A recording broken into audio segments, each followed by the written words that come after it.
Boa noite, pessoal. Aqui quem fala é a Karen Rodrigues, a sua terapeuta e prof.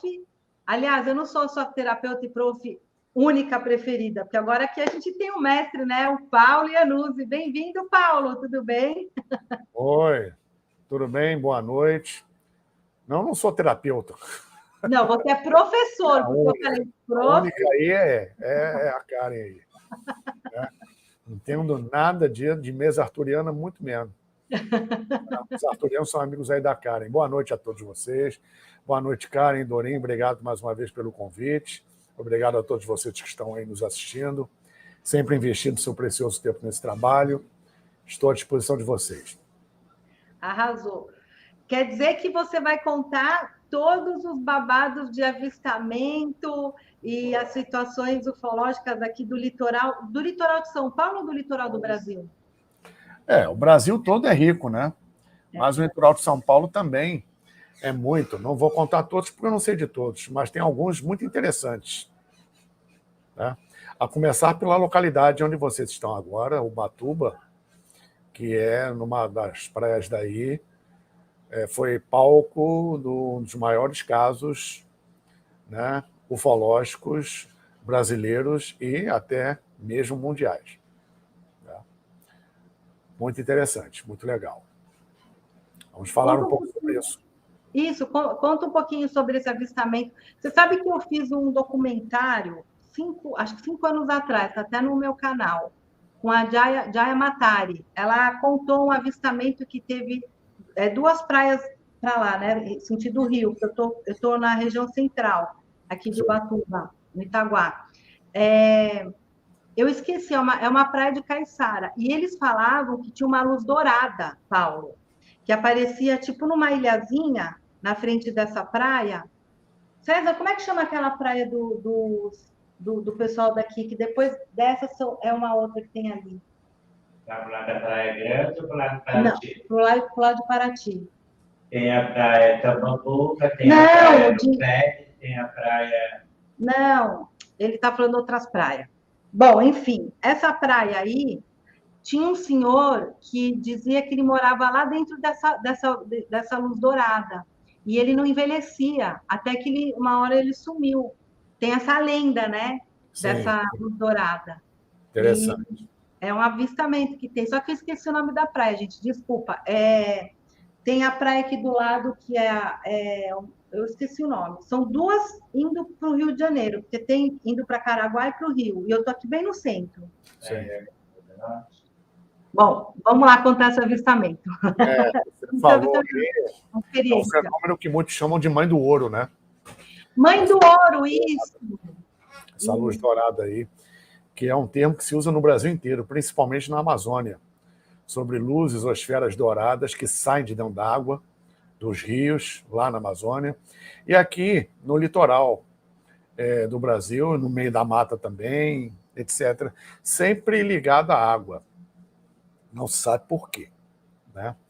Você falou, vindo para o Rio, aqui no litoral do Rio tem também muita coisa. Tem uma praia aqui no Rio, afastada, depois do Recreio dos Bandeirantes, né, que é o final da Barra da Tijuca, aí entra a Praia da Macumba, depois Prainha, que é uma praia muito reservada, muito bonitinha, só de surfista, e depois Grumari, já indo, e depois Grumari, Guaratiba, Sepetiba, já está indo aí para Angra, depois Paraty, São Paulo, etc. Né? Em Grumari, antigamente tinha muito avistamento, e tem uma pedra lá no final da praia, que você encosta ali a pedra junto à montanha, você ouve nitidamente barulho de máquina. Na década de 70 e 80 era muito intenso. E era uma época que não tinha nada, era mato, aliás, é área de preservação ambiental até hoje, embora a frequência seja grande, não tem construção ali.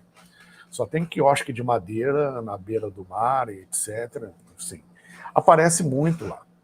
E aí onde vocês estão, em Ubatuba, em 1957, né, o local, obviamente, era muito ermo. Só tinham 6 ou 7 casas, acho que no máximo 8 casas, que os proprietários alugavam para pessoas passarem temporada, final de semana, etc. Né?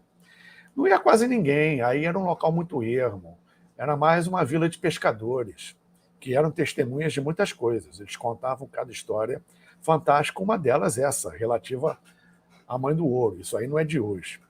Então, em 1957, você tinha, como eu falei, 6, 7, 8 casas no máximo, e eram alugadas, e muito pouca gente frequentava a praia, etc.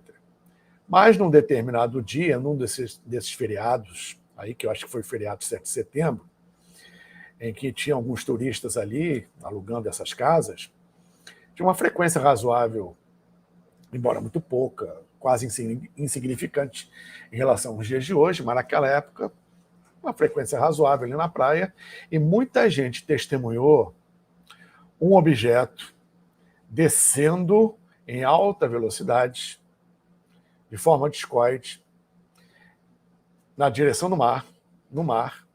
Né? Esse objeto ele estava soltando chamas brancas, ele veio mergulhando e perto da superfície, ele, em vez de entrar na superfície, ele deu uma guinada para cima, e nessa guinada para cima ele explodiu. O objeto explodiu, né, um clarão enorme, N fragmentos voaram do objeto, a maioria caiu do mar, mas alguns pequenos fragmentos chegaram na praia. E chegaram ali na beira d'água ao alcance de alguns banhistas que presenciaram e coletaram esses fragmentos. Né? Isso ficou famoso como o grande caso de Ubatuba. Saiu na revista O Cruzeiro da época, saiu nos principais jornais do Brasil, isso aí, porque os fragmentos que sobraram da explosão da nave, incrivelmente, não passavam de 2 centímetros. Né? A nave estilhaçou, não deixou nada. O fragmento maior, repetindo, tinha 2 centímetros. Então, alguns desses foram coletados, foram levados a vários laboratórios, aqui no Brasil e no exterior, foram analisados. Na época, um ufólogo de renome,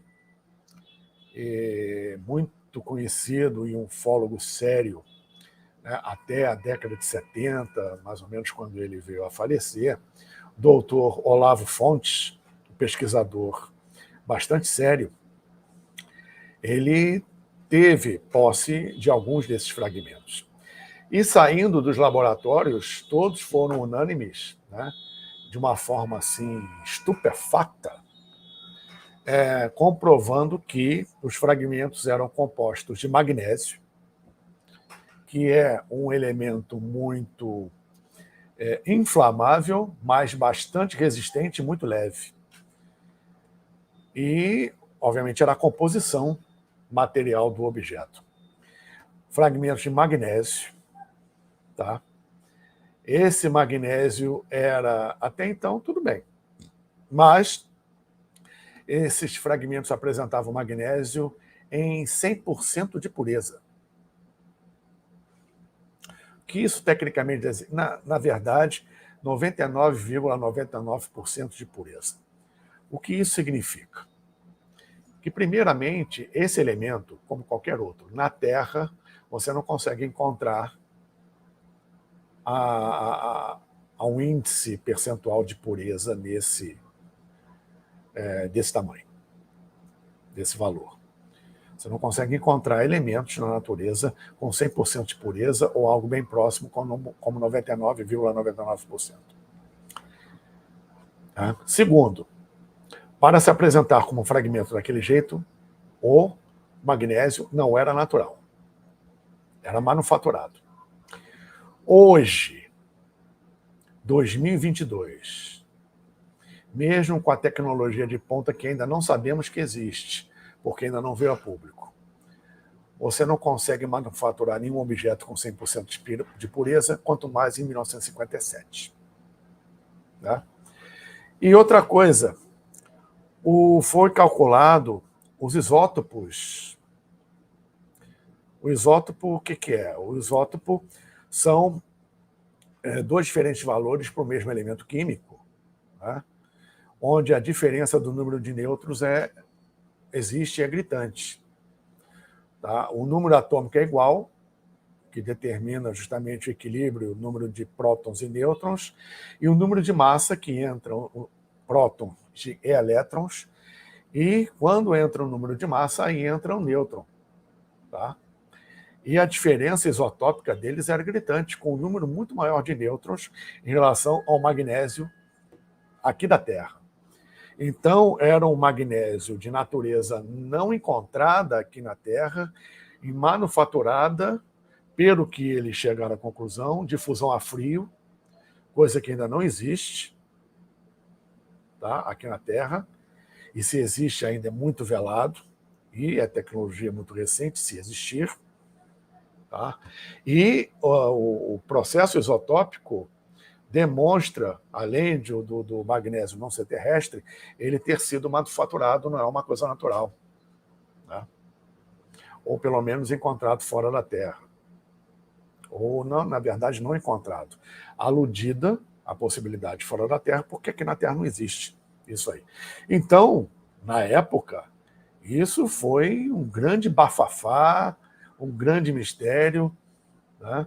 Correu o mundo isso aí, e até hoje é considerado esse caso de Ubatuba um dos principais elementos da ufologia pelo aspecto inusitado do caso, pelo objeto, seja a nave, seja o que for aquilo ter explodido, e na verdade estilhaçou em fragmentos minúsculos, repetindo, no máximo de 2 centímetros, cujos laboratórios do Brasil e do exterior chegaram praticamente à mesma conclusão sobre a percentagem de pureza, as condições isotópicas e, obviamente, a questão da natureza terrestre ou não terrestre daquele magnésio. Né? Então, foi um caso ocorrido em Ubatuba, além de outros que se conhece, não só em Ubatuba, como nas praias do interior de São Paulo, que é o tema principal de hoje, Mongaguá, principalmente, né?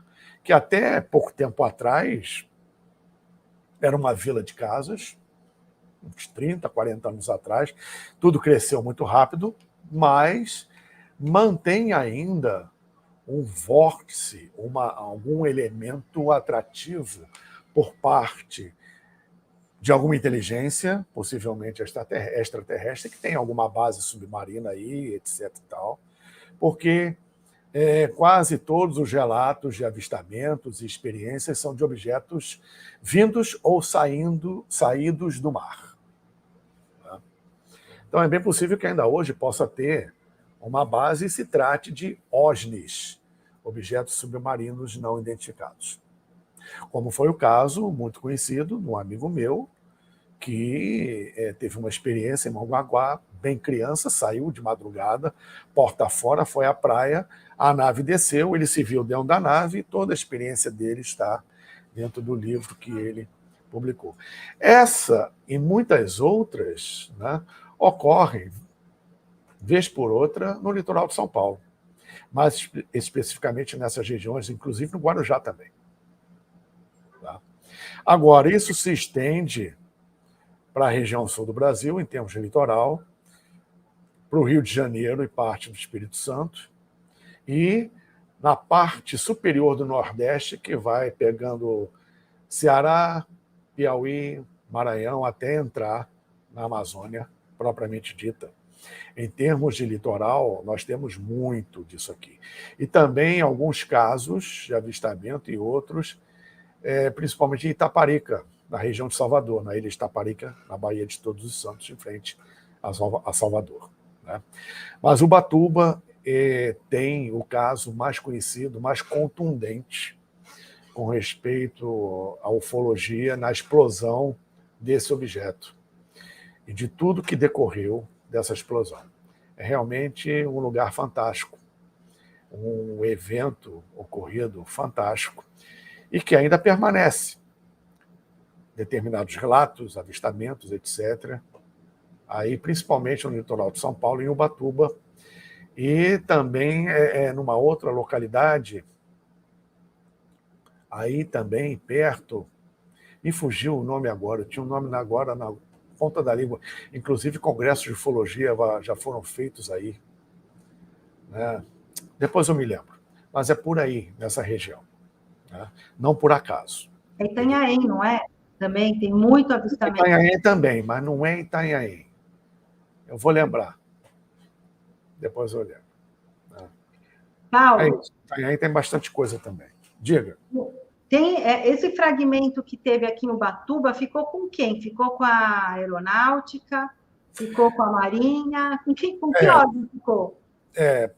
A Marinha soltou algumas declarações, alguns documentos, né, do que foi coletado no mar, mas não se sabe a finalidade que isso teve. A Aeronáutica tem, em princípio, alguma coisa também, mas não se pronunciou, né?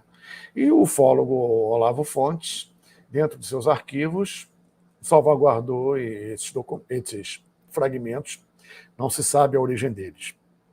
Talvez a filha dele tenha tido acesso a isso, mas não se sabe. Essas coisas são confiscadas, sim, geralmente, tá? E rapidamente, na parte governamental e militar que estão coligadas, né? Dificilmente esses objetos ficam com determinadas pessoas, são recolhidos, confiscados, ou a casa é revistada, é recolhido algum material, documentação, etc. Isso é de praxe.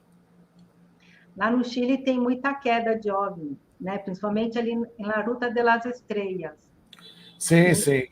Só que eu tenho amigos que têm fragmento dos OVNIs, são uns negócios, metal meio estranho, que você coloca na testa, fica o próprio metal. Então, sei lá se tem vida própria aquele negócio, eles conseguiram esconder. Mas pode ter alguma energia latente ali que pulsa, ou obedecer a algum princípio remoto, como o próprio crânio de cristal, por exemplo, enfim. O Chile também é muito rico nessas coisas. O litoral ali do Pacífico, ele está em frente à Ilha de Páscoa, né? Embora talvez não tenha nada a ver uma coisa com a outra, mas tem ali o deserto de Atacama, onde muitas coisas são vistas ali. E existem não só a coleta de fragmentos, pelo que se sabe, mas algumas filmagens ali de naves saindo, objetos luminosos saindo do mar ou flutuando acima do mar na costa chilena. Costa chilena e costa peruana. Lá tem a Ilha Chiloé, que tem até um caso internacional famosérrimo, que são os nórdicos altos, né? Que tem um barco chamado Mitilos, e eles são ETs. Depois dá uma fuçada nessa história que é bem interessante, eu já contei aqui no canal. Mas voltando lá no fragmento, quando acontece isso, eles confiscam, mas eles também estudam esse fragmento para depois fazer o teste. Principalmente. Os fragmentos foram lançados, foram enviados para os laboratórios, dali não voltaram, só voltaram o laudo, e não se sabe o destino desses fragmentos, né? Geralmente, como foi dito, são confiscados.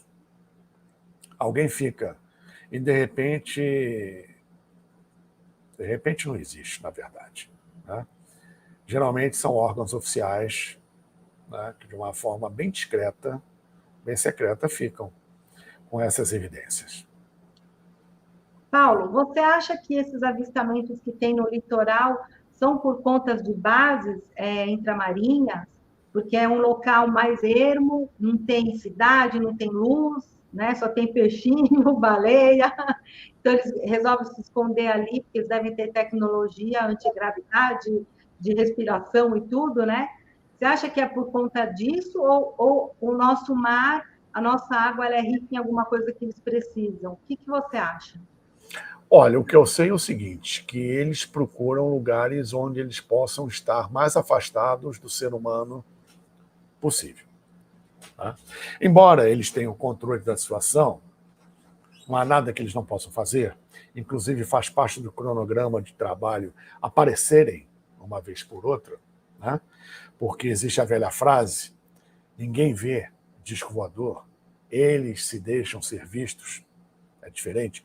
Então tem um cronograma aí que eles cumprem, sabe-se lá como e porquê, em que determinados avistamentos são propositais, programados, determinados não, a grande maioria deles, e outros tipos de contatos são propositais, né? Agora, com respeito a um trabalho mais direto deles em relação ao planeta, ou outras atribuições, obviamente eles fazem isso de uma forma o mais afastada possível.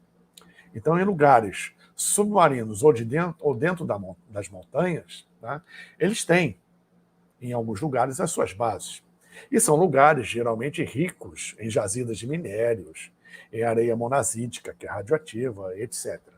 É uma coincidência. São mais vistos, por exemplo, em alguns lugares, em determinadas fases da Lua, principalmente em Lua Nova. Tá?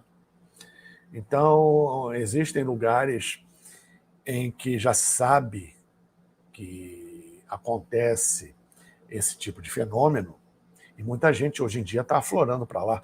Já existe até turismo ecológico, ufológico. Mas observa-se nesses lugares que, embora eles desapareçam em determinados lugares todo dia, né, a qualquer hora, a incidência maior é quando tem menos gente. Então é mais fácil, a incidência maior em aparecer à noite, sem lua, ou seja, lua nova, tá? Onde não tem a mesma claridade lunar, que o pessoal busca mais estar à noite numa lua cheia, um ambiente mais claro. Né? Poucos se aventuram durante a semana numa lua nova, então é aí que eles vão aparecer mais. Aparecem mais em determinados lugares na lua nova, ou seja, noite sem lua, durante a semana, onde tem um fluxo menor de pessoas. O índice de avistamento, embora exista em finais de semana nesses lugares, é bem menor, porque o fluxo de pessoas é bem maior. Tá? Em lugares que têm, possivelmente, bases, repetindo, ou submarinas, ou dentro da montanha, OVNIs que saem da montanha, entram na montanha, saem da montanha, entram dentro d'água, saem de dentro d'água. Tá? E repetindo, geralmente lugares que têm jazida mineral ou alguma coisa que seja interessante para eles. Ou seja, dentro do que você perguntou, existem as duas coisas funcionando ao mesmo tempo. Né? Uma comodidade dentro dos interesses dele com relação a uma região remota, somado às possibilidades energéticas que aquela região oferece. Não só em termos físicos, como citado aqui das jazidas, mas cruzamentos de pontos de força de energias, de redes de meridianos, que em determinados lugares formam vórtices que facilitam o trânsito deles no aspecto interdimensional e deslocamento em cima dessas linhas ortotênicas pelo planeta, obedecendo determinadas regiões. Você conjuga determinados fatores, você vai chegar a um lugar comum sobre a incidência de avistamentos e atividades em determinados lugares. Você falou uma coisa bem interessante que eu lembrei aqui. Em 2012, eu passei o Réveillon no Vale do Elqui, lá no Chile, que lá tem avistamento muito. E cai nave lá também. É conhecido, por isso que chama Ruta das Estrelas, né? Chama Vale do Elqui. É frio, Paulo, é frio. Inclusive, tem um hotel chamado Domus, que o dono é astrônomo. Então, você fica em Domus, né? A estrutura Domus, e você pode abrir o telhado e olhar as estrelas, que é um plástico meio transparente, só que o brasileiro não aguenta, porque o frio lá é tétrico para a gente. Uhum. E aí, à noite, ele dá aula de astronomia na piscina. E lá tem os 3 maiores observatórios do mundo, né? O céu lá é fantástico, porque lá é seco. Isso. Então, aí, pouca nebulosidade, um céu fantástico para observação. E lá, na montanha do Vale do Elqui, que você vai lá na cidadezinha, tem pisco, depois tem esse lugar que é místico, como se fosse a nossa Serra do Roncador, ou os lugares místicos, né? Então, tem uma montanha lá, que eles falaram que os monges do Tibete apareceram lá. Que eles vieram por dentro da Terra. Quando eles apareceram lá, e foi antes de 2012, eles falaram que o eixo da Terra ia mudar e que o chakra planetário ia mudar e ia para a Argentina. Eles falaram isso, que estava no Tibete e que foi deslocado para a Argentina. Então, dentro da Terra também tem esses vórtices que você pode mudar claro. rápido. Já falei até sobre isso aqui Tá com bom. você, na TV Galáctica, sobre os intraterrenos, etc. Somando-se a isso, a energia migra, tá?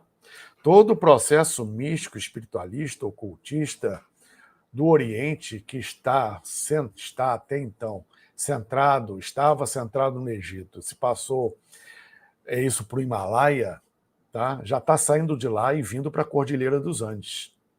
Tanto que existe uma orientação, eu tenho citado muito isso em palestra, em live, que a orientação dos monges tibetanos é aprender português. Tem muita coisa vindo para cá, tá? A energia está migrando, eles estão, né, dentro desse princípio das lamazerias, né, do budismo tibetano e toda essa tradição do Himalaia e dos Budas da Mongólia, que são os representantes no plano físico da cúpula que governa espiritualmente o planeta de Shambhala e Agartha, né, que tem toda uma representação na superfície, até eles poderem vir aflorar. E com o desaparecimento em 1924 do 31º Buda da Mongólia, né, toda essa estrutura, isso é um sinal de que toda essa estrutura, inclusive com o desaparecimento do 13º Dalai Lama, que antecedeu esse atual, que é o 14º, e ele também foi visto na década de 50, o 13º Dalai Lama, na Cordilheira dos Andes, ou seja, é um processo que já veio de algum tempo. Essa migração, obviamente, demora, mas todo esse processo energético está vindo agora para a Cordilheira dos Andes, ou seja, América do Sul, Brasil, Argentina, Chile, Peru, bola da vez agora, né, nesse processo de transição planetária, e para o que ainda vem por aí, que ainda vai demorar, mas está no processo acelerativo. E isso faz parte de uma conjugação, onde nós encontramos, repito aqui, a maioria, e não sou só eu que digo, a maioria dos OVNIs, dos UFOs que a gente vê, vem do interior do planeta, dos reinos, perdão, intraterrenos. A humanidade é a terceira ou quarta prioridade deles. Quando eles vêm de fora, e são poucos que vêm, porque a maioria já está aqui há muito tempo, primeiro vão lá embaixo. E, perdão, UFO caindo,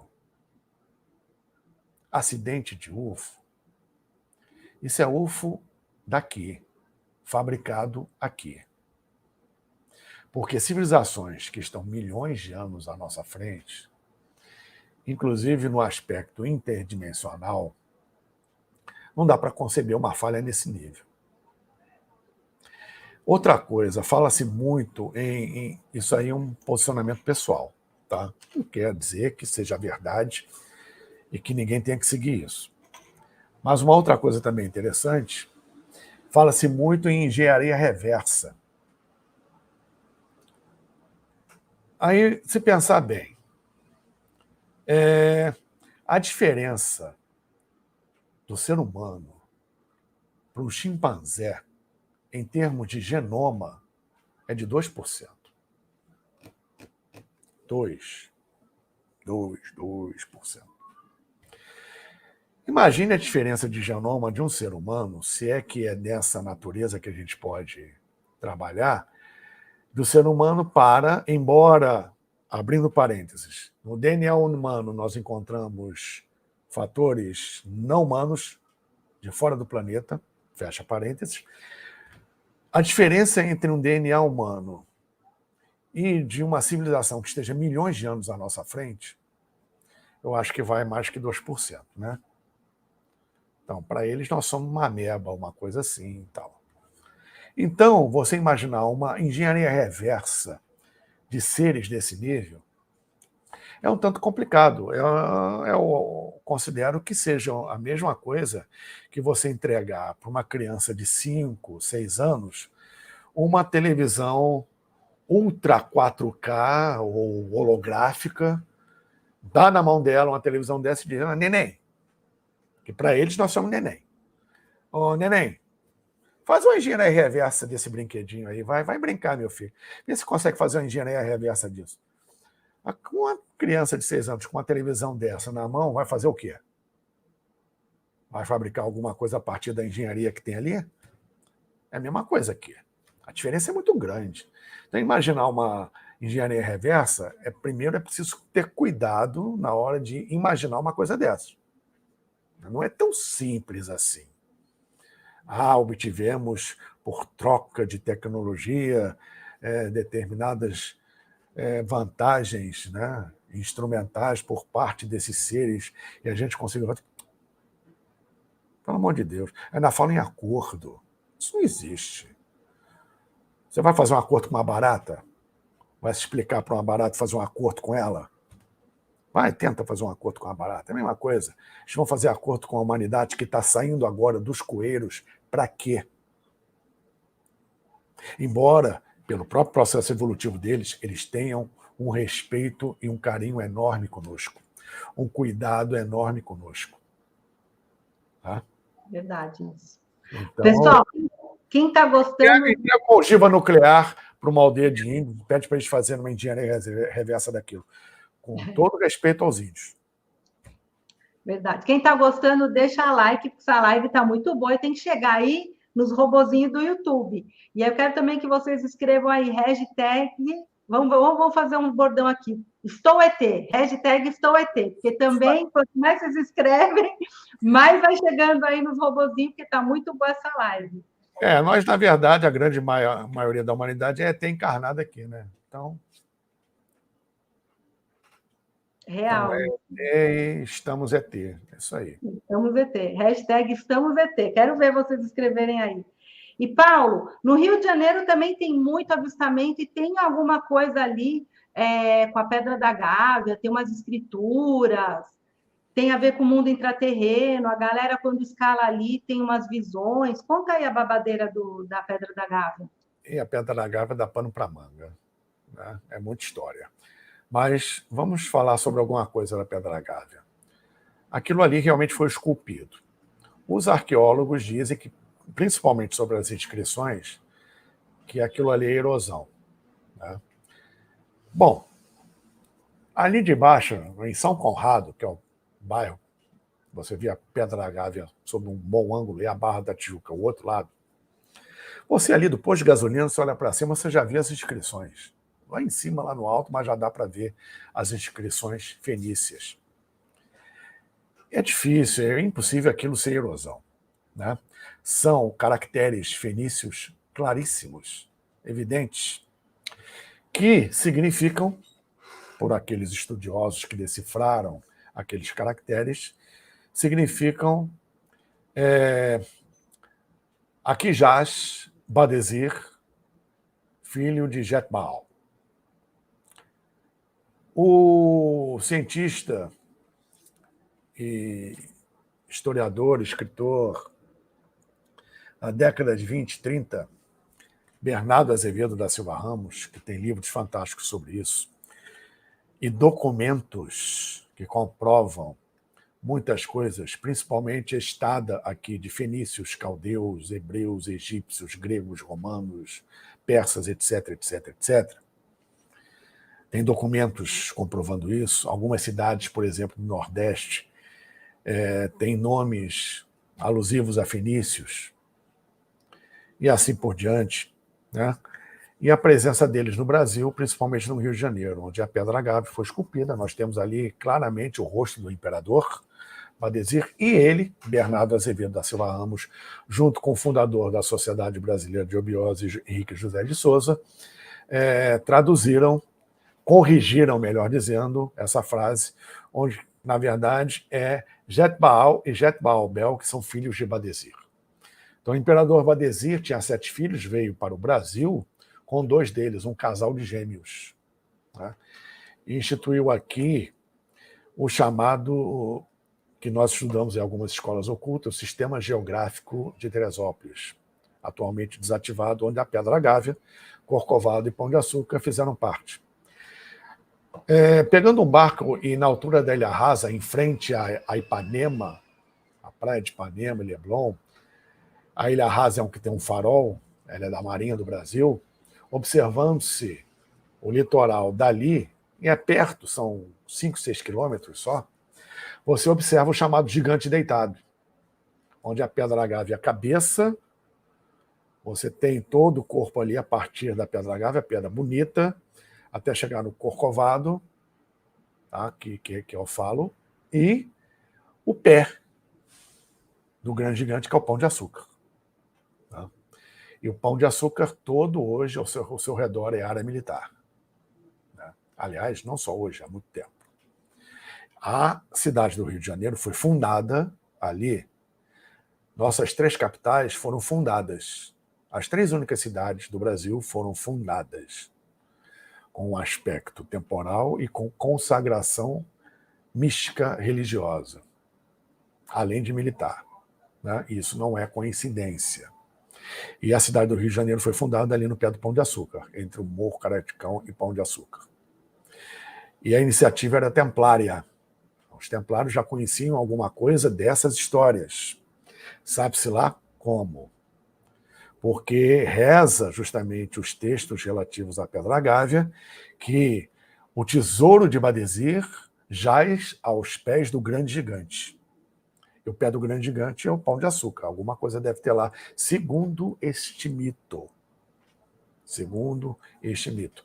Fora as histórias da chamada Gruta da Imprensa, que hoje em dia você tem acesso, tem uma escadaria na pedra, você tem acesso por debaixo do chamado elevado do Joá, que é um elevado de nível duplo, né, um em cima do outro, ao longo da pedra, e lá embaixo tem uma entrada chamada Gruta da Imprensa, onde ali, e lá em cima no topo, dizem ter um portal que quem entra não sai mais.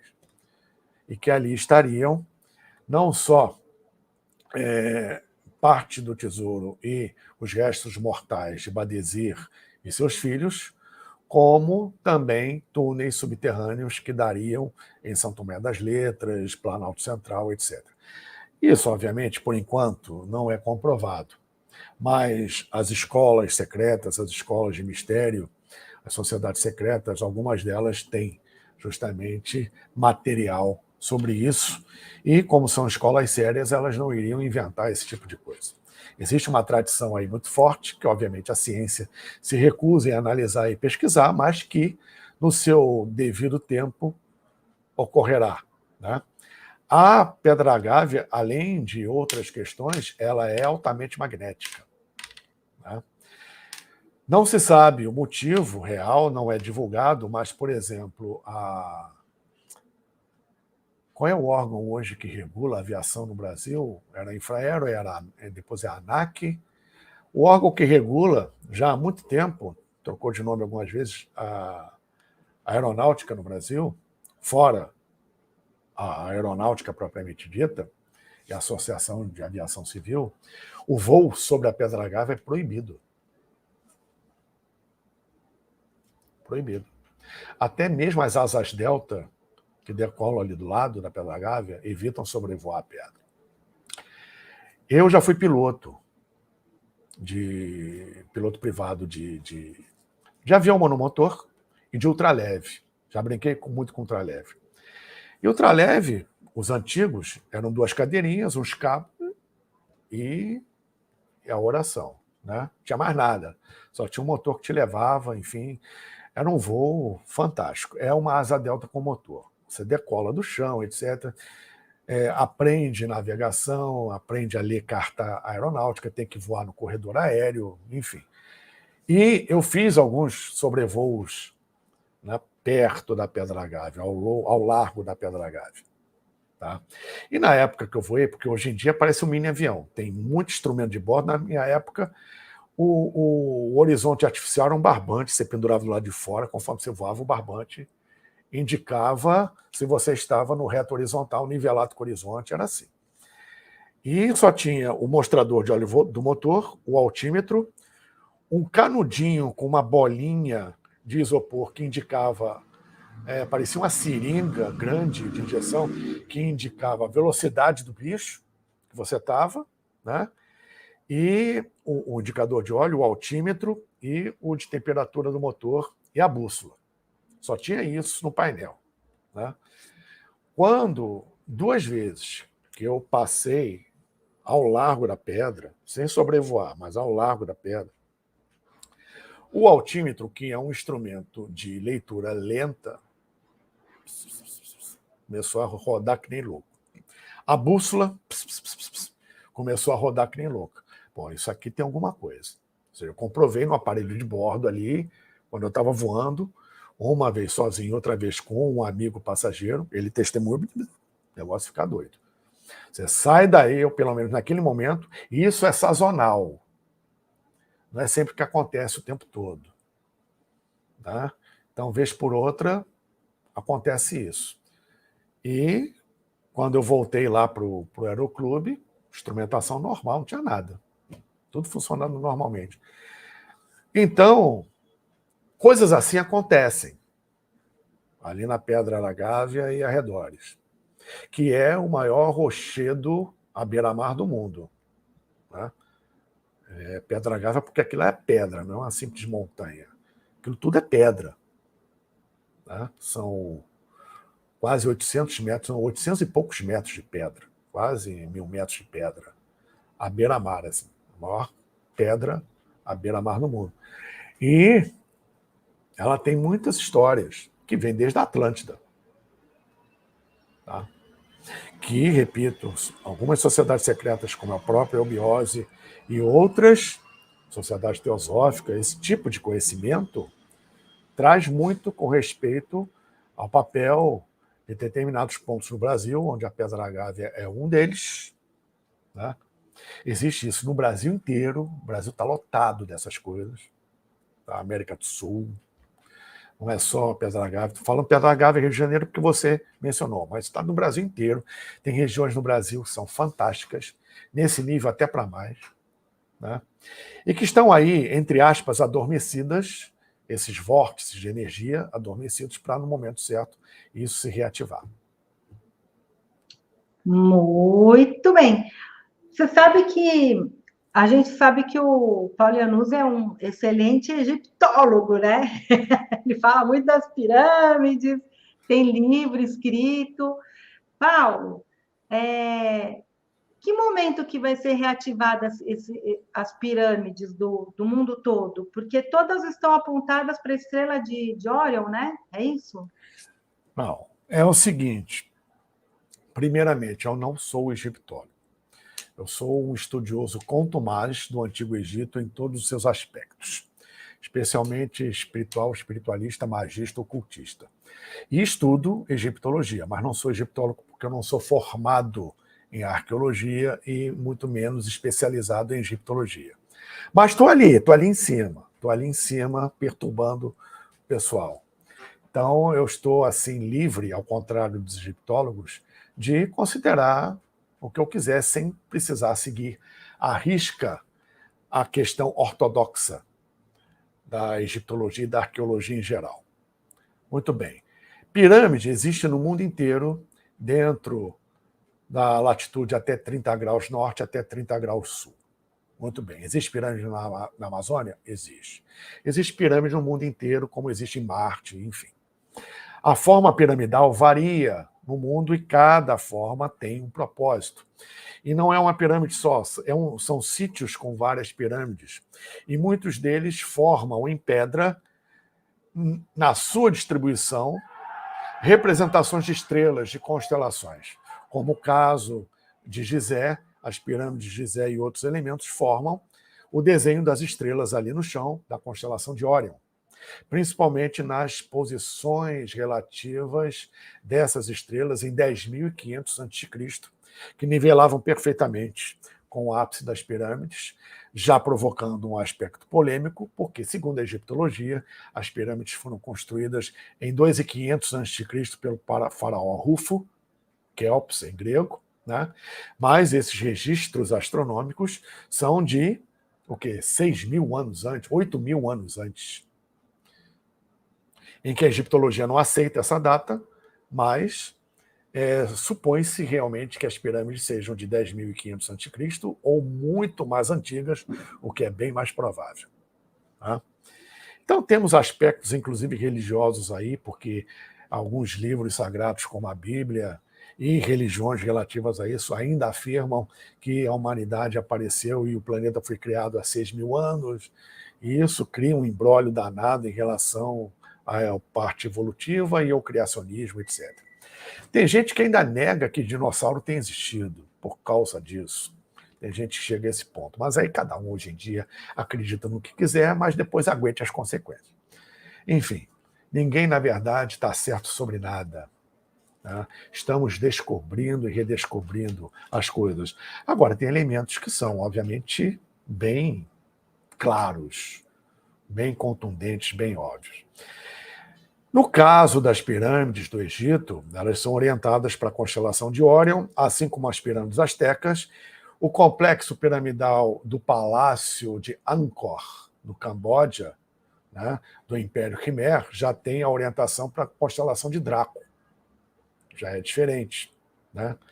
Então, no caso do Egito, nós temos, na época que elas foram construídas, e depois, sucessivamente, o corredor ascendente apontando para a estrela polar, tá? Que a cada 2000 anos muda, por causa da precessão dos equinócios. Os outros corredores, a Câmara do Rei, apontado outro para a estrela Sírius, chamada Sotis pelos egípcios, uma estrela importantíssima, porque ela marcava o início da colheita, o início da cheia do Nilo, né? O início do plantio, na verdade, da cheia do Nilo, e o corredor central e a Câmara do Rei apontavam para Órion, a morada do deus Osíris no Duat, segundo o mito egípcio. Óbvio que isso não é à toa. Em todo mito e toda lenda existe um núcleo de algo que aconteceu. Tá? Então, pesquisando a fundo esses processos, principalmente no Egito, nós vamos chegar a N conclusões que modificam em muito a história que nos é passada, principalmente dessas antigas civilizações. Não só o Egito, como muitas outras, especialmente aquelas em que no seu seio existam pirâmides. Ô, Paulo, sabia que eu acho que você tem cara de faraó? Por já causa te falaram isso? É que? Não, já te falaram isso ou não? Não. Menos. Nunca. Não. Eu acho muito cara de faraó. Mas, enfim. Paulo, arrasou aqui nas explicações. Você quer falar mais alguma coisa dos avistamentos aqui do litoral? Não tem muito o que falar, não. Tem mais o que vivenciar. Tem que coletar isso aí, porque o conteúdo se repete. Né? Então, você vê uma espécie de lugar comum, embora cada caso seja um caso, e a grande exceção é essa explosão dessa nave que ocorreu em 57 aí, algo completamente fora do escopo ufológico, fora do normal, né? E até contradizendo em parte o que eu coloquei aqui, uma nave cuja estrutura encontrada nos fragmentos que restaram pela sua composição alude realmente a algo de fora desse planeta. Porque, repetindo, não existe nada na Terra, hoje em dia, que produza um material a praticamente 100% de pureza, um material em si terrestre a 100% de pureza, e com uma diferença isotópica tão grande. Então, à primeira vista, é algo de fora do planeta, em termos dos fragmentos que formaram a estrutura disso. E segundo, convenhamos, um objeto voador que vem mergulhando, explodir, formando fragmentos de no máximo 2 centímetros, como um vidro de carro estilhaçado, que foi, obviamente, preparado, temperado para isso, não é lugar comum numa tecnologia de uma estrutura tão grande como um objeto voador, nos dias de hoje, quanto mais em 57. Você tem uma conjugação de valores aí que tornam realmente o caso Ubatuba de 57 único, inédito e único, que não se repetiu da mesma forma. Você vê uma diferença ao longo do estudo brutal dos casos de OVNIs que caem, que se acidentam, etc., que não produzem esse tipo de coisa. Né? E a gente sabe que grande parte desses OVNIs que se acidentam, entre aspas, foram fabricados aqui mesmo. São daqui mesmo. Em voo experimental. Não tem nada de extraterrestre. Pode ter um ou outro. Mas o de Ubatuba foi genuíno. Tá? E algo ocorrido em plena Guerra Fria. Poucos anos depois, ou no ano seguinte, ou em 59, se não me engano, é o ano que o Sputnik vai à órbita. 4 anos depois, teve a questão dos mísseis em Cuba, e assim por diante. O compromisso de Kennedy de levar o homem à Lua até o final da década. Aí você tem um corredor. Aí tem um acontecimento desse em 57. Né? A mídia mundial e americana voltou os olhos para isso. Teve gente de fora aqui, como teve no caso Varginha. Né? Nossa, e agora eles estão perseguindo quem está falando sobre esse caso. Pois é, sempre perseguiram. E não vai ser diferente, não está sendo diferente agora. Ainda falta um bocadinho para esse processo, no geral, tomar um outro rumo. Né? O desacobertamento já começou, mas de uma forma muito sutil. Né? A questão é que existe muita confusão, o pessoal faz muita confusão com respeito a isso, principalmente na internet, enfim. Né? É preciso, com ou sem parte mediúnica, né, sensitiva, estudar e pesquisar o assunto, ufologia, desde que ela começou. É preciso que o ufólogo que estuda, que pesquisa essa parte casuística, física, abra sua mente para algo mais transcendental também. Agora, sem exageros, tem que ter o pé no chão, como fazia o general Ochoa, o saudoso general Ochoa. Né? Era general, catedrático em mecânica racional da AMAN, Academia Militar das Agulhas Negras, general de alta patente e de alta estirpe dentro, porque existem vários níveis de general, respeitadíssimo, membro da Sociedade Teosófica, e que falava abertamente sobre ufologia ligada à paranormalidade, mas numa pesquisa séria, num processo sério, tá? Inclusive incluindo psicomediunismo e sensitividade. Né? Mas dentro de um processo sério. Não o que a gente vê por aí, infelizmente. Né? Até porque ele era muito assertivo, ele levava um pessoal e falava, vai acontecer tal coisa, tal horário, ali. O pessoal ia e de fato, tinha... Ele levava aos poucos para o sítio dele, em Alexânia, cidade satélite de Brasília. E o bicho baixava. O bicho aparecia. A nave baixava ali. Baixava mesmo. Não mesmo. Inclusive, a descrição da roupa dos caras, até eu conheci, tive com o General Ochoa, e uma pessoa que foi testemunha disso aí disse: pô, a roupa deles é prateada, parece com aquela tampa de alumínio de lata de leite em pó. A descrição que o cara deu na época. O que parecia a roupa dos caras. Incrível. Muito legal isso aí. Bacana a sua presença aqui, Paulo. Quando você for fazer programas para a gente aqui, fala das caveiras de cristal. Tá, pode ser um próximo. Bom. Caveiras de cristal, os crânios de cristal. Crânios de cristal, desculpa. Crânios de cristal. Quantos encontraram já? 13? Olha, não sei se 11 ou 12. 11 ou 12. Mas faltam 2. Faltam 2. E quando completar os 2, aí vai ter um Zaragarauê que você vai contar aí para a gente. Eu não sei, realmente não sei o que vai acontecer. Eu sei que o principal está aí, foi encontrado por Mitchell Hedges, na verdade a filha dele, o arqueólogo de Guatemala, enfim. Tem um babado muito interessante a respeito desse material que até hoje não temos condições tecnológicas de produzir. Nossa, é interessante. Eu tenho uma amiga, Lili, que quando teve o encontro no deserto do Coral Gooded e o Koch, toda essa galera, eles levaram essa moça e ela conseguiu, porque você pagava acho que $200 para você tirar a foto e não sei quantos dólares para você colocar a mão.